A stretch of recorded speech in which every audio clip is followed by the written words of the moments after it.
our focus has kind of been more on some of the digital technologies for the providers so that they can have the best experience with the patients, which I don't know if that totally answers your question, but I think, we have an integration with our EMR so that when the person, whoever the provider is that walks in the room, the screen changes based on if they're a nurse, a physician, or a therapist and provides their most up-to-date information, which is a great way for that person then to have a more positive and all the immediate information kind of experience with that patient. Yeah, and I don't think you can ever replace the human interaction. I think it's a tool to help improve upon that. And like I said, to make the child comfortable to be able to see maybe what they're going to be experiencing before they do will only improve that interaction when it eventually happens. And I think there's a reason, I shouldn't say this on Facebook Live, but we don't have, you can't make an appointment online at our hospital just yet. And I think it's because it's impossible to rush a doctor through an appointment where they're telling a family their 5-year-old has leukemia. How do you can't modulate that? So that's something we've struggled with, the ease of making an appointment with maintaining that organic human interaction component. And at Mayo Clinic, we certainly want the patient experience to be primarily that between the care team and the patient. That's number one priority. We hope that technology, the way we introduce it and our content, will just help facilitate some better conversations and maybe some other avenues to more efficient healthcare. So, it's part of that spectrum of healthcare, but we certainly, and we work very closely with our telemedicine team. They're called Connected Care, to look at solutions on how bringing care into the room and outside into the patient space.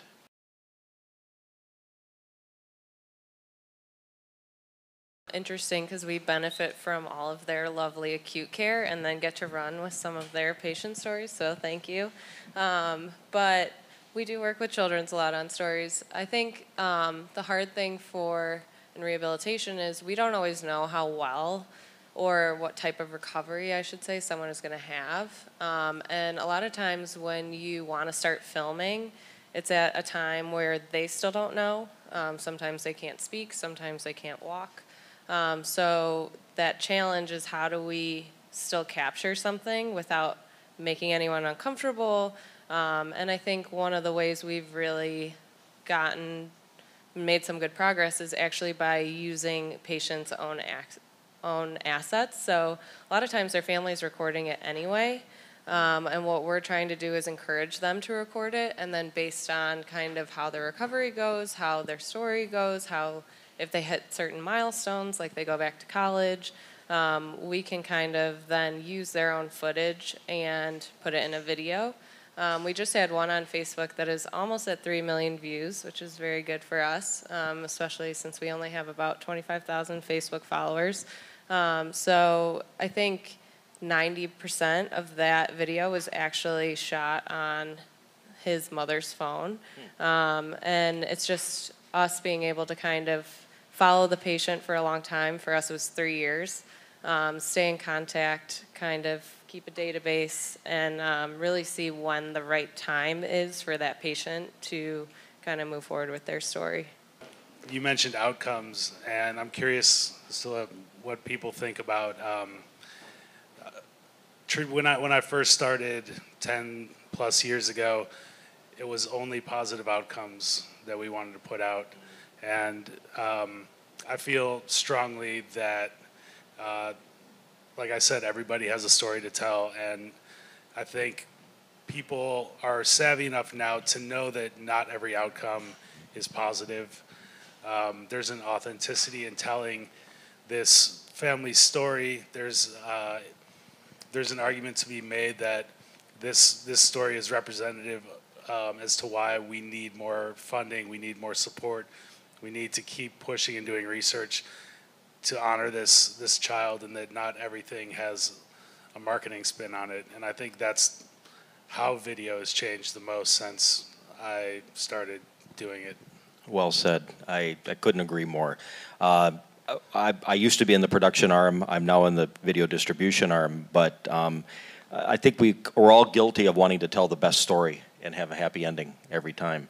And we know in the healthcare business and with patients that isn't the case. So I really like that. And I think we're getting there by telling true stories where there are moments of wonderful things that happen in that journey, or maybe the outcome is research-based, or maybe it's an educational moment. And Mayo Clinic is a practice, education, and research, teaching hospital. So it has to be real. So I really am glad you mentioned that, because I don't think about that as often as I should.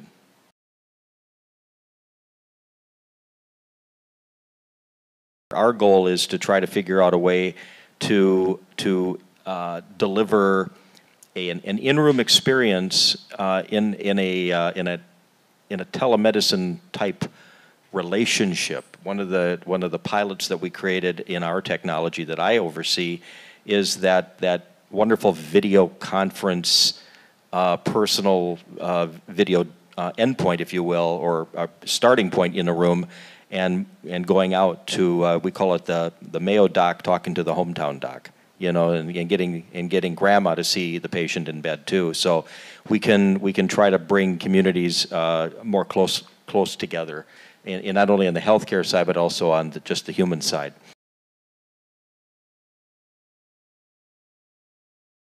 What we're doing at the Shirley Ryan AbilityLab is actually developing what we call the ability quotient. So this is a totally quantitative tool where they're looking at patient data on a totally different scale. Rehab as kind of an industry has really only been around for 60 years, 70 years, so there's not a ton of data. If someone comes in and they're a paraplegic or a quadriplegic, how do you still have to justify to insurance that this is important that they're there? And a lot of the tools that exist right now, for example, they might not track if we can teach someone how to communicate just using their eyes. But that's still a super important skill and something that's going to impact their quality of life. So we've actually built a totally new way to track how patients are recovering and what they're doing. And we're hoping to kind of build that out on a more national scale to really just kind of change the field and give some other tools to clinicians and payers. But then another thing we talked about is we actually are using sensors to track how well patients are doing the day they come to the hospital through after they leave. So that can track, their sweat, their heart rate. I think there's like 18 or 20 different things that they can track. And it all goes into an app, and then the physician is able to kind of see that for the patient at any time. So there's definitely more data. The last time I talked to a researcher about the sensor research, he was actually saying there's almost too much data, which I didn't think I would hear him say.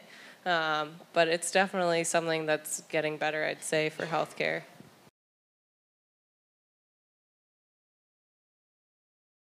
If we can introduce augmented reality and other virtual reality and other artificial intelligence technologies and practices in the actual healthcare spectrum at the physician level, which we are doing with our new CEO and our vision for the future, then I believe it becomes a natural extension into the patient care on premise in the hospitals. I think there's just no escaping what's happening, and you can't avoid it. So investments in the technology are going to begin in the healthcare treatment, life-saving measures first, and then it's going to just, I think, by natural extension, move into the other realms of healthcare. I really believe it's here now. It's just a matter of embracing it, writing about it, talking about it, seeing the stories, and then some of the stories that we're talking about with our patients that we produce at Mayo, that you produce, that Jamie produces, and others, internally or externally facing, are going to begin featuring those success stories as well. So it's all getting the word out.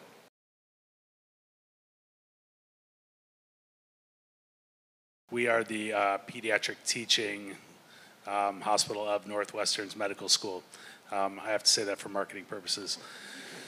But I think this might not be a satisfactory answer, but there was a sea change across the organization that hired a chief research officer, and the investment in technology and the partnerships and just the focus on research and kind of cutting edge practices were implemented, and I think were felt by everybody. So I don't know. I think it was that moving into that space. We're doing this. We're building a 23-story state-of-the-art facility. We're going to be across the street.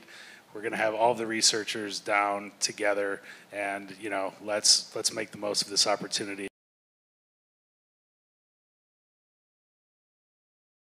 A lot of experimentation around patient data commercialization. Specifically, I think I would not be surprised if I saw a VC invest in a clinic model that all services were free as long as all of your data was exchanged freely in exchange for buying some kind of a cryptocurrency that you charged with the amount of data that you're willing to share and the intensity and importance of it to the healthcare system. That sounds like a movie plot. It does sound like a movie. It does sound like a movie. Like it's coming out next year. Coming in a world where cryptocurrency is paid for by your personal data. The dream, the vision would be that I, as a patient, can go anywhere, and my personal experience, assisted by digital technology, can actually help me feel better as a patient and help me receive the better health care that way. But I will only feel good about that if it's in a safe and secure setting. And I think that's why things take a while, and that's why we are so layered in our protection and in our ability or our want for patient privacy. We got to figure out how to tackle that one, but I think it's that full what I want when I want it. Where I see the most potential is the telemedicine model, and possibly incorporating some of the virtual reality type things, and finding new ways to expand care and reach as many kids as possible, and give every child kind of the access to the same high quality level of care, even in rural settings or wherever you might live. Everyone would have access to this same high level of care. I think for me, the vision of our hospital is really to advance human ability. So that's a very marketing answer, but my goal is really to just try to continue to use technology to raise awareness, because I think they're doing so much great research and work, but it's not worth as much if people don't really know that it's going on. So that's my goal.